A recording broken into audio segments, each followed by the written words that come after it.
All right, everyone. Well, welcome to the Mattson webinar today. I wanted to start by introducing myself. I'm Barb Stuckey. I am the President and Chief Innovation Officer at Mattson. And for those of you who don't know us, we are a strategy, insights, innovation, and development firm located where Silicon Valley and San Francisco meet. I am coming to you today from sunny San Francisco. And I'm extremely excited about this webinar today. And I'm going to introduce our guest in just a second. But I also wanted to point out that I'm going to be wearing my second hat today, which is that I wrote a book about the science of taste called Very Cleverly Taste. And one of the things that you learn really quickly when you start doing research into the science of taste is that that word is really a misnomer. That our experience of taste, quote unquote, is much more than that. It utilizes all 5 of our senses. And in particular, smell has an incredible role in our experience of food. So before we get to our guest, I'm just gonna do a top line of what's gonna happen. But by now you are all webinar experts, I'm sure. So the way it's gonna work is we're going to do a quick introduction. We're going to have a conversation. And then as we're talking, please feel free to send your questions in live. We're going to hold them all until the end of the conversation, but our goal is to leave between 10 and 15 minutes for questions and answers. So please feel free to continue to add your questions throughout the webinar. So now I am so excited and so honored to introduce our guest here today.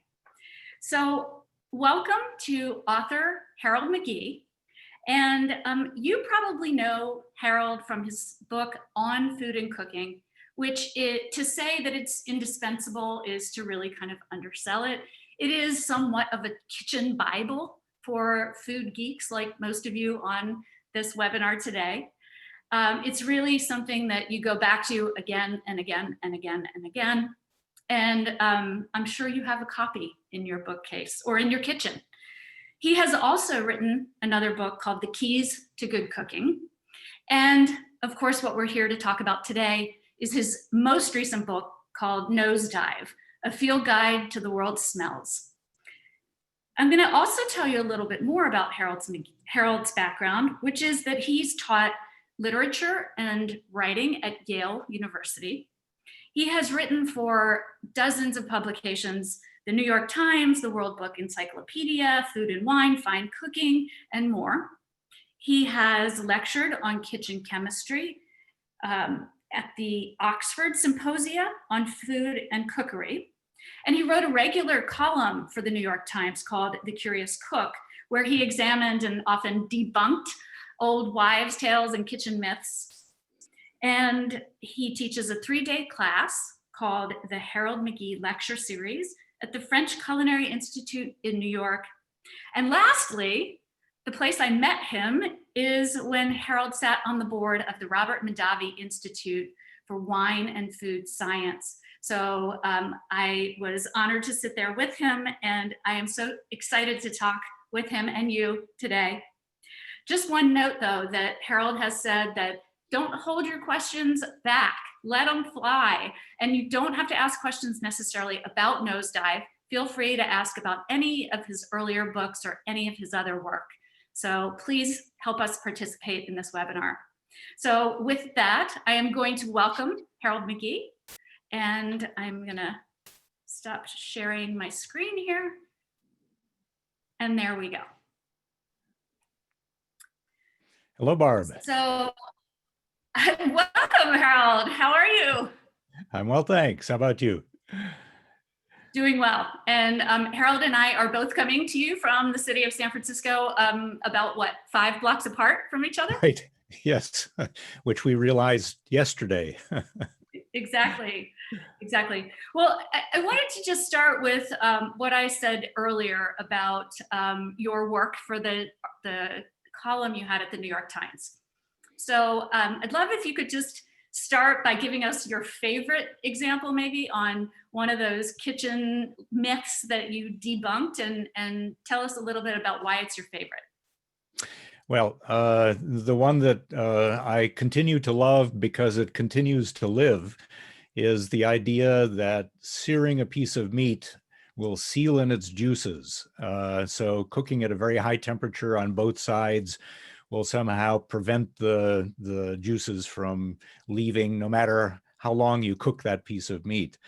And that's something that, it's an old cook's tale.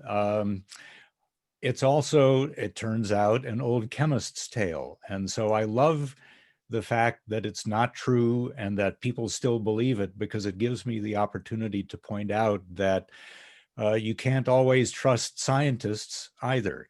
It was a chemist who came up with that theory, basically because he didn't do any experiments. He was more of a theorist than a cook.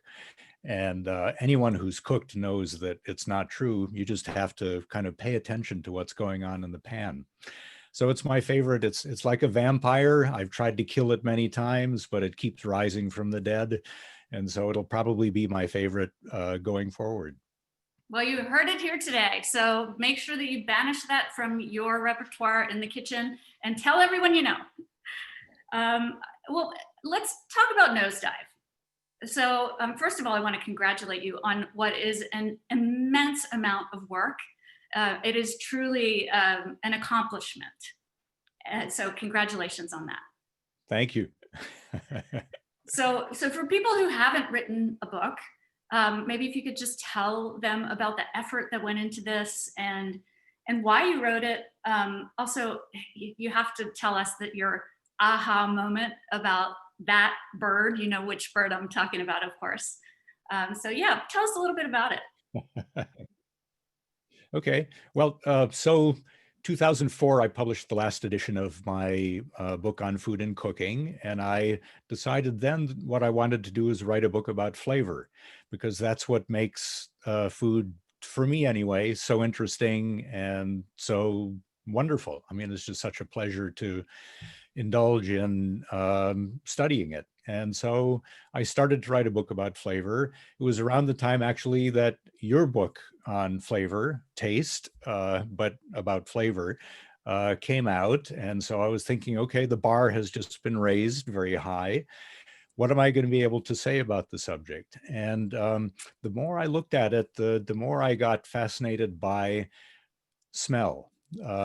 Flavor, as you point out in your book, is something that's composed of a number of different facets. And long story short, smell gives us the greatest variety of impressions of food and of things in the world around us. So I decided to focus on smell. Then I had a couple of experiences that really decided me to forget about focusing necessarily entirely on food and to look at the rest of the world. And one of those, as you say, was an experience with a bird. I had never tasted grouse before. We don't get much grouse in the US. And so I was in England. It was hunting season. There was grouse on the menu. I went and had the experience of grouse. And it was such an intense flavor that for a few seconds I couldn't speak. I was, with other people having a conversation, and I just stopped dead in my tracks because my attention was being focused completely on what was going on inside my mouth. The flavor was so intense and meaty and funky, and I'm sure my brain was saying, what is this? It's not duck, it's not squab, it's something completely different, and you should pay close attention to it. So I began to pay close attention to aromas like those, things that are, not exactly our favorites necessarily. And then I began to realize that many foods echo other things in the world that have nothing to do with food. Staying with the funky theme, people will describe the aromas of some wines as being like a sweaty saddle, which is not a particularly pleasant image. But anyone who's tasted wine a lot knows what the sensation is like. So that decided me to launch from food and look at other things in the world and ask, why do sweaty saddles smell the way they do? Why does the ocean smell the way it does? And try to bring the experiences we have of food in the context of our experiences of the world at large. So, and why do things smell like sweaty saddle when they're made from fermented grapes? Well, and so that's where the science comes in, because of course smells are uh, stimulated by volatile molecules. We have 400 sensors in our nose, and they detect what's flying around in the air around us, but also in the air that we're breathing out as we eat. And it turns out that there are commonalities among different things in the world. Smells they're more like chords in music than they are like notes. There are many, many different things that we're experiencing at the same time, and our brain puts them together into an overall perception. So in the case of a wine, there are molecules generated by the yeast fermentation from not just from the sugars in the grapes, but from the compounds in the skins. And sometimes those can end up with these notes that are surprising to us because we don't detect them in the grapes themselves. And it turns out that when you cure leather, you generate a lot of those same compounds using the tannins in traditionally in oak galls and things like that. So tannins in oak, tannins in wine, treat them in complicated ways, and you end up with some of the same small molecules that we can detect. Thank you.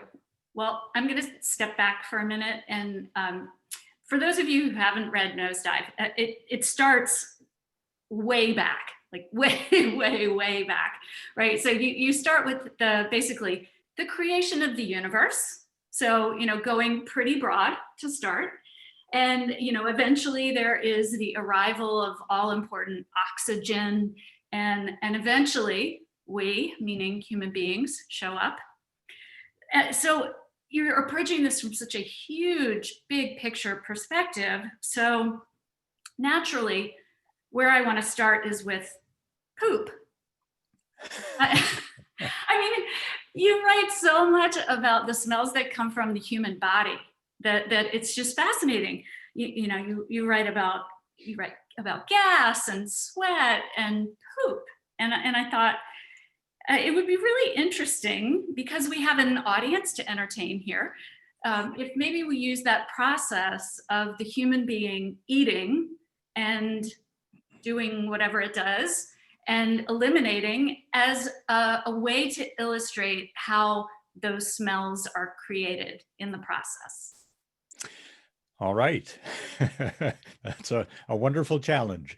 And the way to think about it is that, living things in the world are built up out of large, complicated molecules, proteins and fats and carbohydrates and oils. These molecules are too big to be volatile. For a molecule to be smellable by us, it has to be able to exit from whatever it's in and fly through the air so that we can breathe it in and it can meet our olfactory receptors in the nose. And so most of what we are, that is to say, mostly protein and fat, is not volatile, doesn't have a smell. But what does have smells are the breakdown products of those proteins and fats. That is to say, the products of metabolism. So our body is constantly building itself up and breaking down parts of it in order to repurpose those parts for other things. And so we have fragments of proteins and fragments of fats being created all the time from our own metabolism, but also from our microbiomes. We have a microbiome on our skin, we have a microbiome in our mouth, and we have a really big one inside, helping us digest and deal with the foods that we assimilate. And all of these microbiomes are essentially doing the same thing as our metabolism. They're taking our proteins and fats and breaking them down for their own purposes and in the process generating these small molecules that we can detect as smells. So body odors are they're something that we've decided we would rather minimize in this stage of our culture, but they're signs actually of the really vibrant life that's going on in us, in our own cells, and in the cells that we carry with us. So I can't help but remember this. I don't know why it stands out to me in such a big way, but when you're writing about poop, I'll get off this topic eventually, but you mentioned that there are compounds in it that smell a little bit like grilled meat. And then you also mentioned that that plant-based poops smell less bad. So I mean, I guess I'm curious about that, but I'm also wondering, is this an argument for eating plant-based diet? Well, if those smells are a significant thing to you, then maybe so. But I mean, there are all kinds of arguments for what we should and shouldn't eat. But what is true is that those smells are kind of diagnostic. They give us an idea of what's going on inside us that's otherwise invisible to us. And that's something that's true of smells in general. They can tell us about processes going on that are otherwise unapparent to us, and we can detect the byproducts with our noses. So in the case of excrements, the breakdown products of proteins are generally really unpleasant. Scatol, which comes from a Greek root meaning excrement, and putrescine and cadaverine, all these molecules with wonderful descriptive names are breakdown products of proteins, which we're mostly made of. Plants are made mostly of carbohydrates, and the breakdown products of carbohydrates turn out to be things like acetic acid, smell of vinegar, butyric acid, the smell of cheese.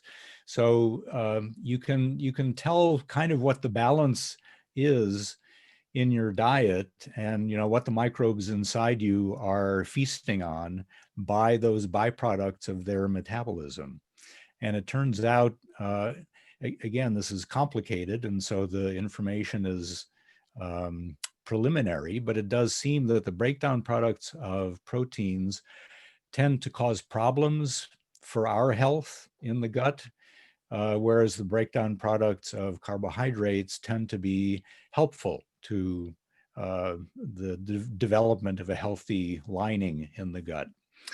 So we're still learning about that, but it's simply something to keep in mind, that these smells that we usually hold our breath and try to avoid actually carry information with them about what's going on inside us. So I'll let everyone just think about that for now and next time you visit the bathroom. All right, moving on. I want to talk about what you said earlier about these molecules flying through the air. So I would love if you could to just give us an example of the physicality of smelling. So I love this example. I think you use in the book where you talk about sugar. If you take a bowl of sugar and you stick your nose in it, sugar has no smell. But you put sugar on a stove and you cook it, and eventually what you're going to get are some amazingly unique aromas. So can you just talk us through what is happening physically, starting with something that doesn't smell like sugar to getting to something that does? Yeah, that is really my favorite example of kind of the alchemy of cooking, because it happens with everything we cook, but it's especially stark in the case of caramelization of sugars, because as you say, you start with sugar, it's a pure substance, sucrose, and it's white crystals, no color, no smell, boring. Sweetness, which is important, but that's it, one dimension of flavor. And then you put it in a pot and you apply energy, And what that energy does is break down those sugar molecules. And that's, of course, what's also happening in our metabolism, building up and breaking down. This is now breaking down not with enzymes and biological systems, but with physical force. And so you raise the heat, the molecules move around faster and faster. They begin to crash into each other and fly apart and break apart. And the solid crystals of sugar become a fluid. And then the fluid begins to develop a little hint of color, and you begin to smell something. And then the further you go, the more colored the liquid gets and the stronger the aroma gets, that wonderful kitchen filling smell of caramel. And what's happened is that those sugar molecules, all identical, all relatively large and so not volatile, have been fragmented into thousands of different things. Biochemists are still cataloging all the details, but it's thousands and thousands of different molecules. And so from that single initial molecule, you've generated this tremendous diversity of molecules, some of which are small enough to escape and fly through the air and give us the impression of caramel, some of which are so large that they stay in the sugar and give it that wonderful color. So it's a wonderful example of the alchemical power of something as simple as heat to transform these natural ingredients that we use in the kitchen. So I want to talk about perception, because when we were talking earlier, you said, it's really tricky to talk about why people like certain smells and why they don't like other smells. So what is it about that makes it difficult and tricky? Yeah, so that's a decision I made early on in writing the book. The book took 10 years to write. If I had to talk about perception, it would have taken another 10 years.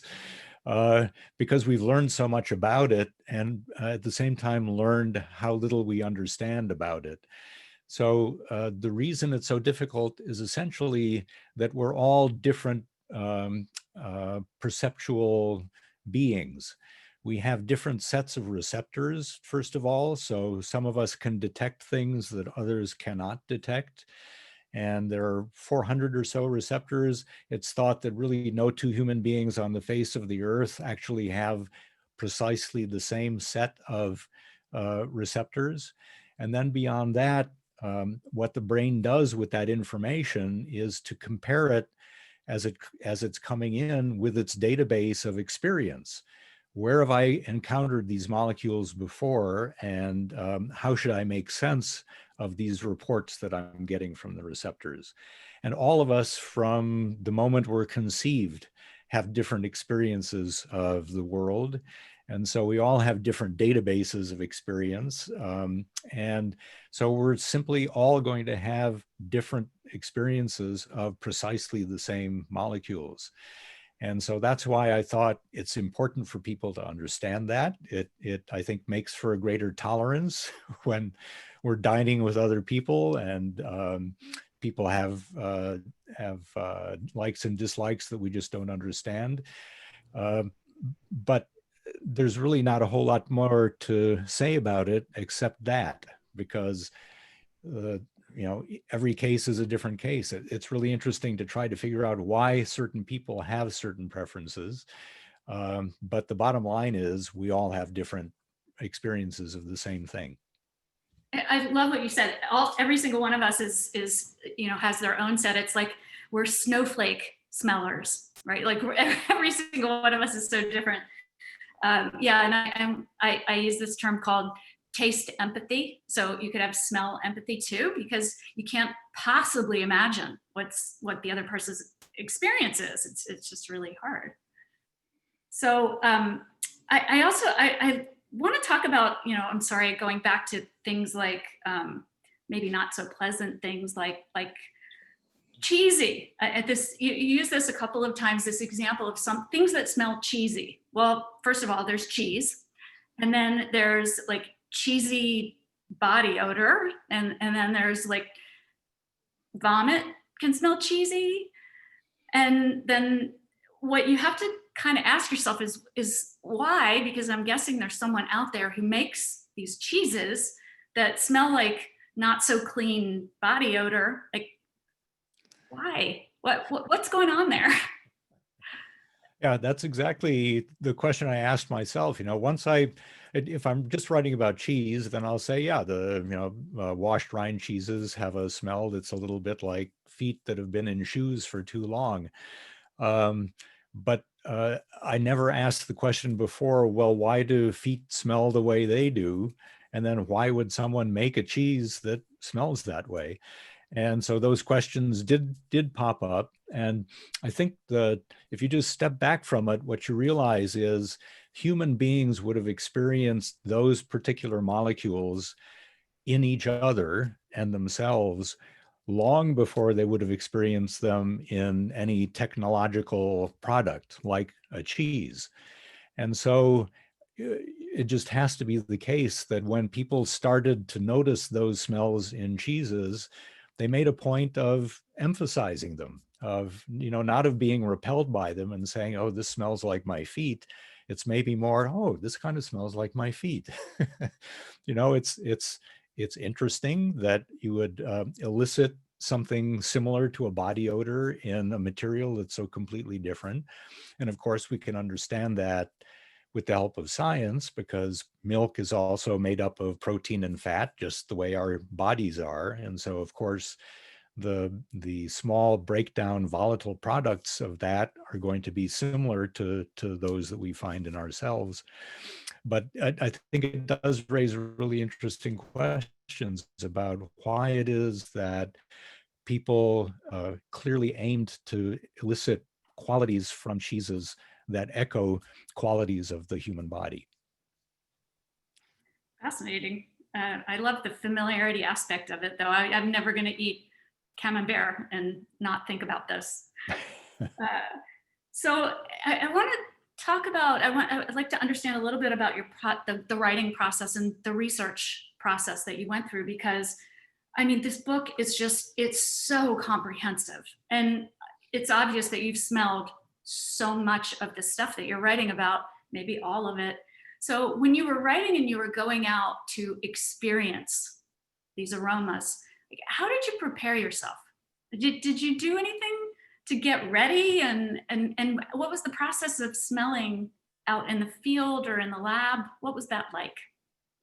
Well, I didn't really break up the project into stages like that. I just kind of dove in based on my past experience and based on what I'd already learned about what it is that makes foods smell the way they do.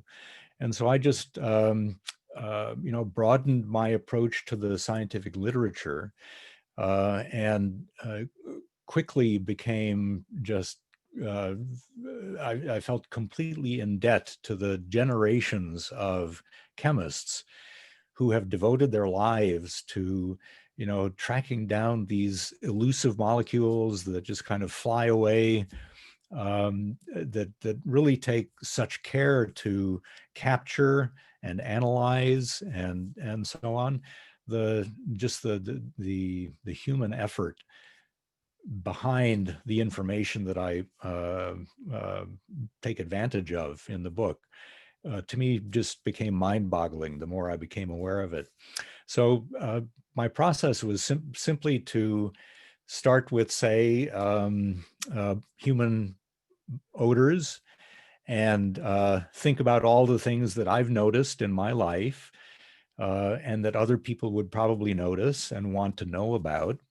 And may not know that they want to know about it, but that's my job, is to convince them that it's something that they should be interested in. And then dive into the literature and try to find out who has studied this. In the case of the human body, of course, there are all kinds of biomedical questions that can be elucidated by monitoring the various molecules that are generated in us and on us. And so There's a huge literature in the medical sciences about things like this, and actually diagnosing diseases by means of the sense of smell. So I would use the scientific literature, and then if particular molecules appeared to be especially prominent or important, then I would try to find a source for those pure compounds so that I could smell them on their own by myself without the interference of the other notes in the chord, and try to describe it in my own words. And that turns out to be not such an easy thing for a freelance writer to do, because most of the time chemical supply houses are not interested in shipping strange chemicals to individuals.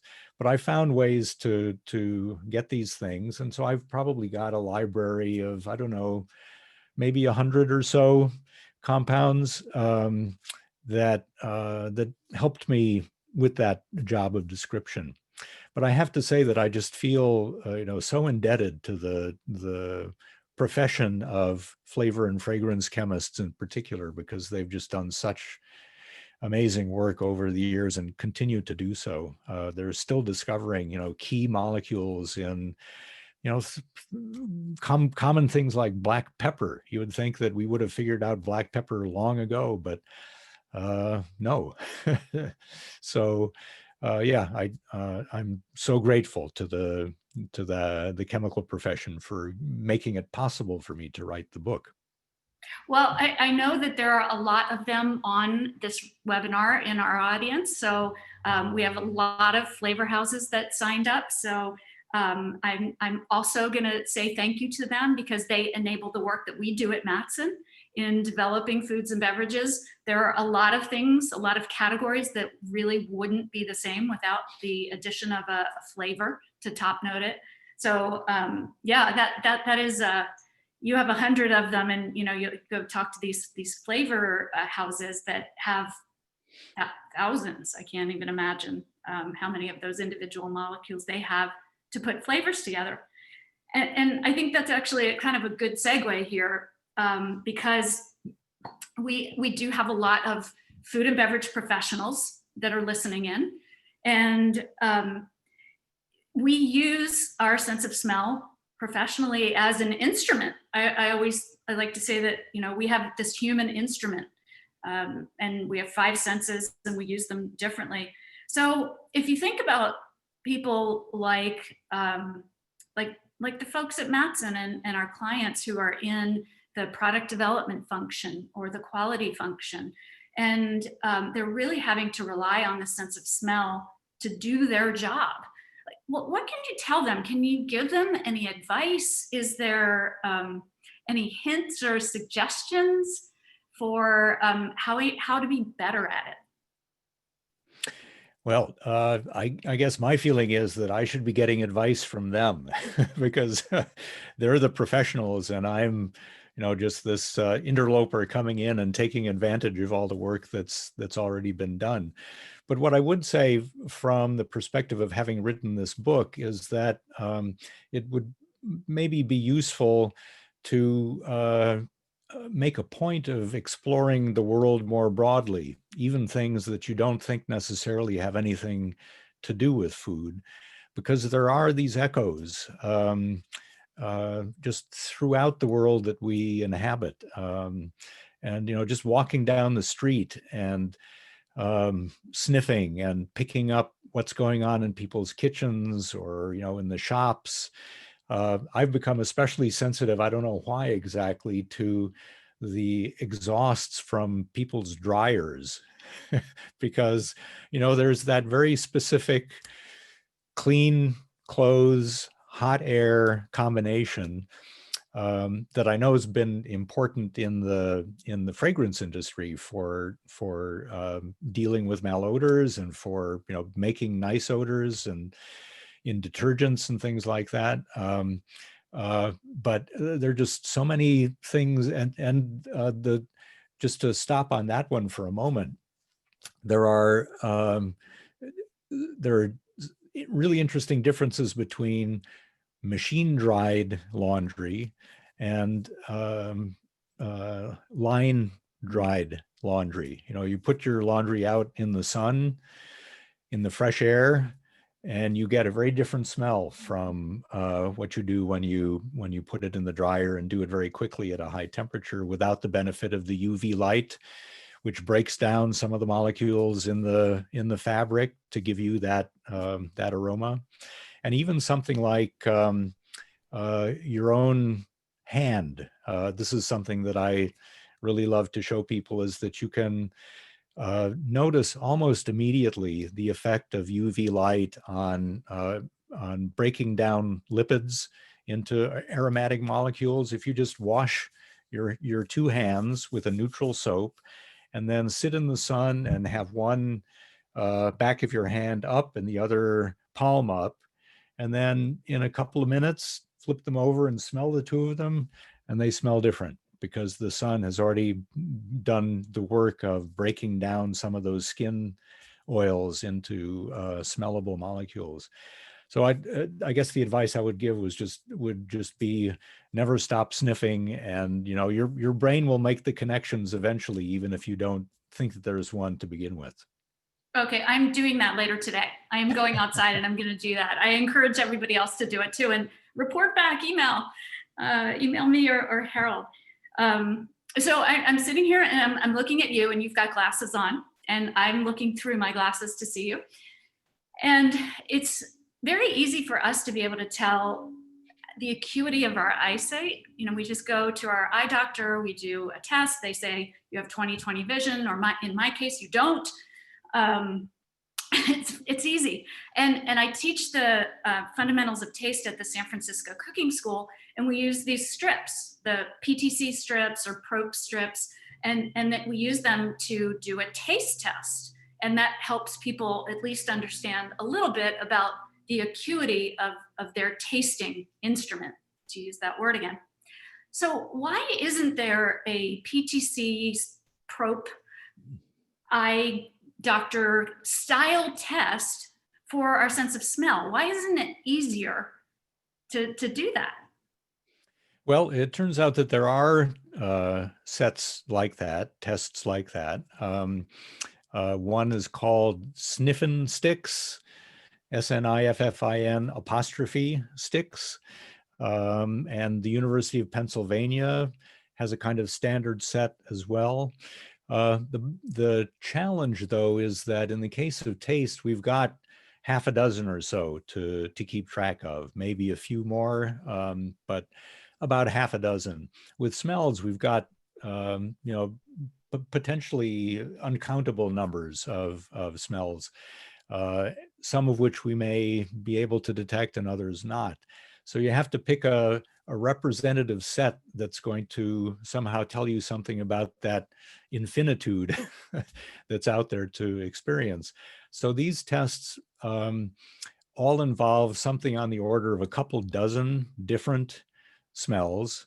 And of course, these are volatile molecules, which means that they're going to escape, they're going to eventually dissipate. Some of them are reactive, so that after a couple of months, they've become something else. So it's just not as easy a kind of test to provide. They do exist. They're expensive.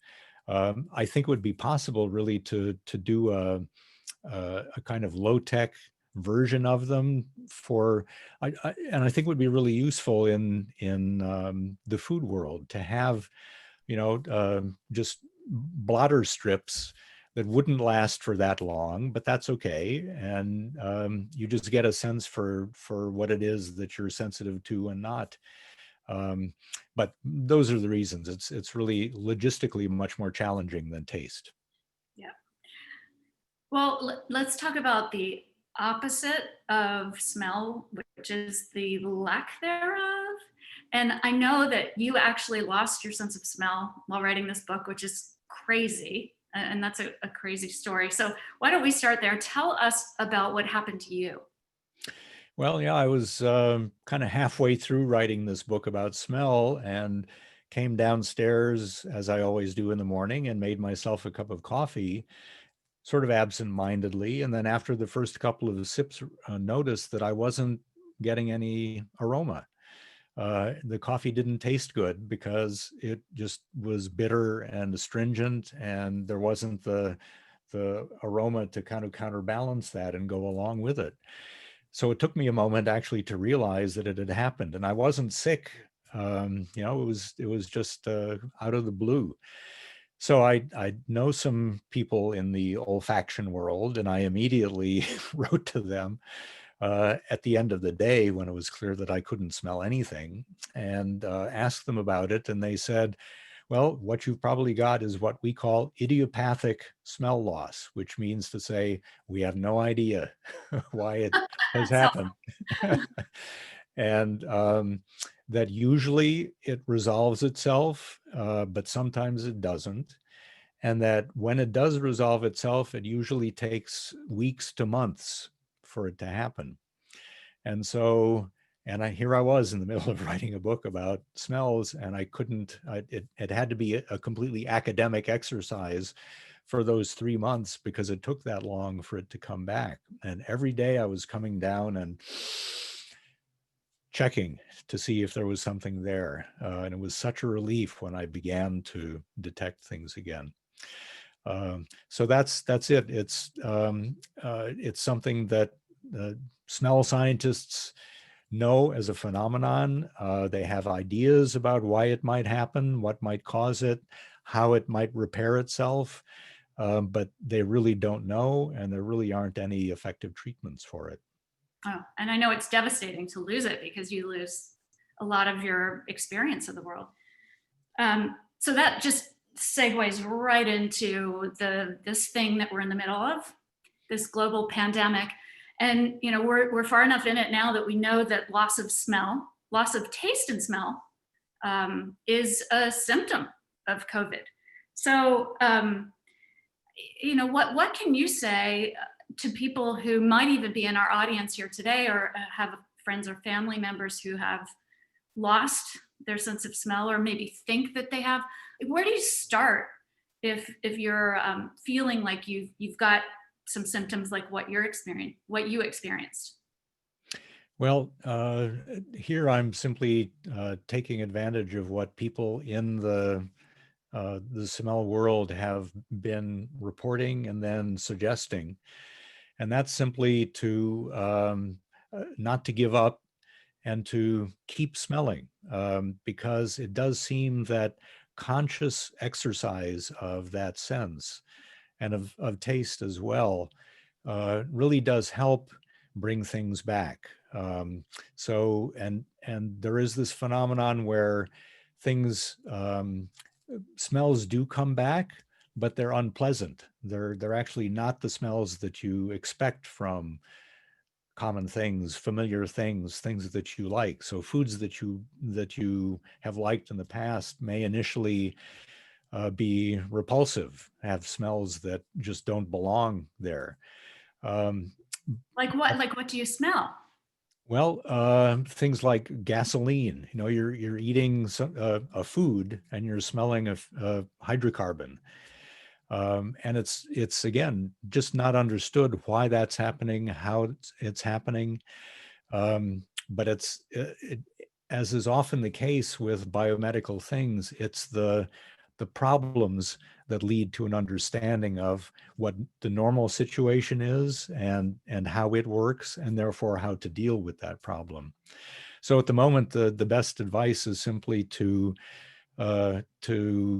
keep going and to keep trying to smell. And there are programs out there. If you Google COVID smell loss, there are studies ongoing that will really benefit from your participation, because the more people who can describe symptoms and talk about their progression, how they change, how things come back, the better the scientists will understand what it is that's going on and hone in on solutions.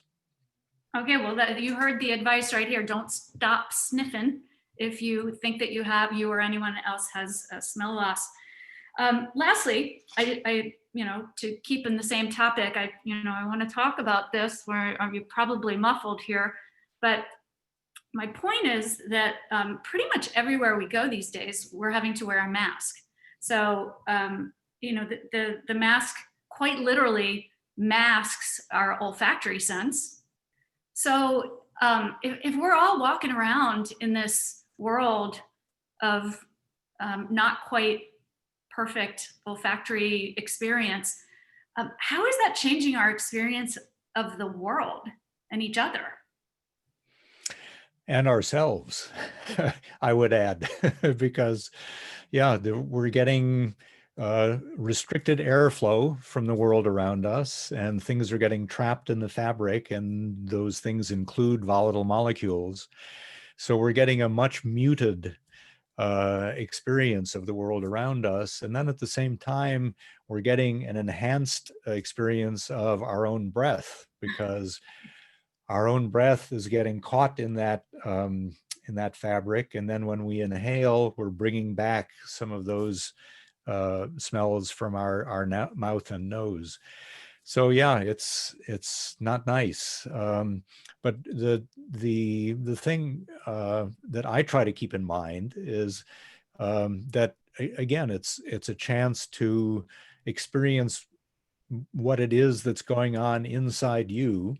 And then once you get the chance to take the mask off, notice what a huge difference that first breath is from what you've been experiencing in the previous, hour or two that you've been wearing the mask. The smell of fresh air is something we just take for granted because it's around us all the time. We adapt to it. We're just kind of, wallowing in it. But then when we're not allowed to smell it as it is, that gives us the opportunity to notice it again, to step into it as we take the mask off and appreciate it for what it is. So that's the advice I would give is just, again, keep sniffing. I love it. Yeah. Taking fresh air for granted. I mean, that's pretty profound. I hope everybody will think about that later today. So we have about 10 minutes left for questions. So I'm going to hand it over to my colleague, Melanie. And Melanie, if you could let us know what kind of good questions came in from our listeners. Great.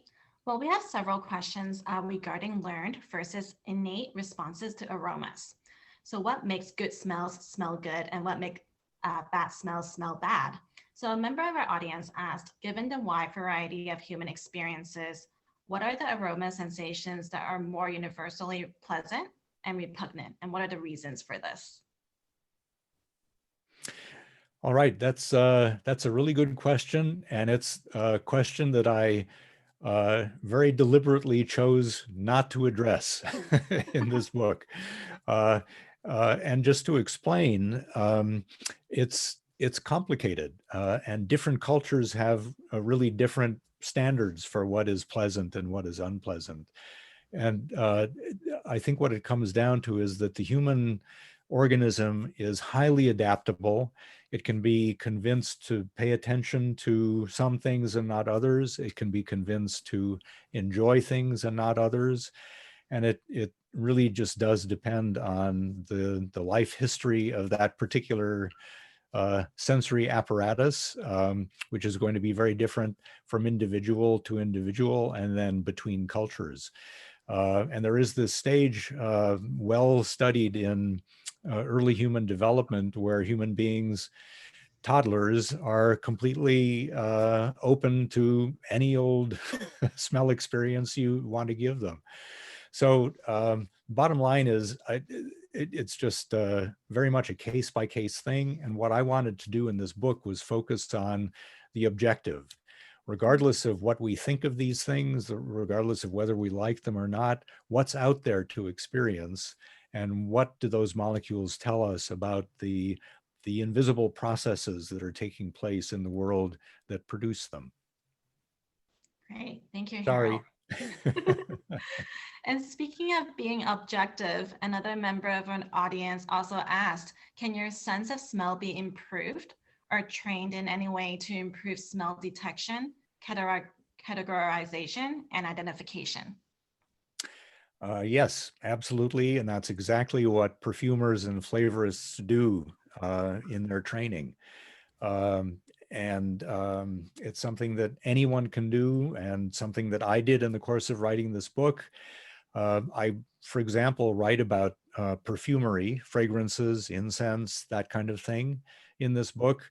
I had no experience of these things before I began to write the book, but with the help of a wonderful perfumer, Mandy Aftel in Berkeley, and a number of other people, I learned about perfume and became a fan. And a fan especially of the materials that they work with. So it's never actually been easier to kind of train yourself. There are all kinds of online resources, and it's relatively easy these days, not so much to get oddball molecules that you would have to go to a chemical supply house for, but there are perfumers supply houses that do actually have an amazing array of volatile molecules that you can use to train yourself, not only what they smell like, but how to identify them, what they're like in mixtures. And I think it's a lot of fun. Thank you so much, Harold. We had many questions that came in asking how do I further nosedive into this practice from home? So I think you addressed that there. If I could just weigh in here, Sure. Melanie, I just want to quote one of my professors from my graduate degree, who really seemed to get a lot of experience out of wine that I wasn't getting. And I asked him, how do I become an expert in tasting wine? I feel like I'm not getting it. And he said, if you want to get better at smelling wine, you need to drink a lot of wine. So I took his advice to heart. But seriously, I think, what you're saying is whatever it is that you're trying to learn about, whatever category or whatever kind of aroma, whether it's fragrances or flavors, it just practice, right? More wine. Sorry, Melanie. Yeah, absolutely. So speaking of practicing at home, do you have any recommendations on how we can clean the palate for smell? That's a really good question, because we are not designed as organisms to be dissecting smells. We're designed as organisms to take in the whole chord and figure out what it is and decide whether to, stay with it or run away from it. So it's when we're exposed to something repeatedly, then our brain eventually says, this has been around for a while, I don't need to pay attention to it anymore. And so our sensitivity to it goes away, because the brain just doesn't pay attention to it anymore. And the only way to deal with that is to give the brain something else to focus on or to concentrate on, which could be a totally different kind of smell, or it could be just fresh air. And breathing in and out, just clearing the air in your nose as much as possible with fresh air or with something very contrasting, so that initial smell goes away, or our perception of it goes away. Those are the best ways. Perfumers sometimes say that breathing through a piece of cloth, and especially a piece of wool, can be a big help to them. And while I haven't had that same experience, I could kind of make a sort of just so story to justify it, which is that, of course, as we all know, wool is a very good material for absorbing smells, because an old blanket, smells like the few years that it's been sitting around. So if you have a fresh piece of wool or any other fabric, maybe even a mask, I'm not sure, I haven't tried that, just breathing in and out a few times to screen stuff in the air around you so that you don't get as much of it, that'll allow your smell receptors to reset. Can I ask one more, Melanie? Yes, absolutely. So this is coming in from ex-Mattson, or former, I should say former Mattson client Gary, who's asking, so if we shouldn't sear meat to lock in its flavor, what should we do? Well, if you want to cook a piece of meat really well, then you just have to pay attention to it. So the searing meat, sealing in the juices is kind of like cook this roast at 350 degrees for 45 minutes. You know, they're both prescriptions that allow you not to pay attention to what's going on, when in fact, really to get the best result in any kind of cooking is to really monitor what's going on and pay attention to it. So searing a piece of meat will give you a wonderful crust that's got aromas and flavors that the inside of the meat doesn't have, and it's a wonderful combination and contrast, but it's not going to do anything for the juiciness. If you want to focus on the juiciness, then you have to make sure that the interior of the meat doesn't exceed about 130 degrees, 135 degrees Fahrenheit. And that you just use a thermometer and pay close attention, because that temperature can go up really quickly in a thin steak or something like that. So two different issues altogether: flavor on the outside, juiciness on the inside. Great. Thank you for that tip, Harold. So one last question. A member of our audience was wondering, what is your favorite smell and why? This is the nosedive equivalent of the question I've always been asked about on food and cooking. What is your favorite food and why? And my answer is going to be kind of similar, which is I don't have a favorite. What I love about food, what I love about smell, is the diversity, the just amazing range of experiences that we can have. That said, I will say that the smells involved in perfumery came as a total revelation to me. And the thing that at the moment anyway, I really love to go back to and smell over and over again is something called agarwood or oud, which is a really fascinating wood from Southeast Asia that has a just layer upon layer of qualities, of notes that I just find really hypnotizing. So, but that's now. I'm sure it'll be different a week from now. Great. Well, thank you so much, Harold. I can't tell you how much we appreciate you spending this hour with us. It's been totally fascinating. And congratulations on this incredible achievement. And, you know, for aroma geeks out there, and just anyone who's curious, I would suggest Nosedive, A Field Guide to the World Smells by Harold McGee. Really, it has been our pleasure. So thank you very much for your involvement today. Thank you, Barb. A great pleasure, and just wonderful to talk to someone who's a pioneer in all of this. Well, thank you. I just want to give a shout out to the Mattson webinar team behind the scenes. So Emily McHugh, Melanie Lai, Danica Samana, and even Katie Hagen today, who's jumped in to make sure that she was texting me when things were going right or wrong. So thank you guys for helping put this in place. For those of you in the audience, thank you so much for attending and being friends of Mattson. If you're interested in our next webinar, it is going to be in January, and we will be talking about 2021 trends. So keep an eye out for that. And as always, if you have any questions as follow-up, feel free to email them to me, barb@mattsonco.com. And again, I just want to thank everyone, and especially you, Harold, for spending this hour with us.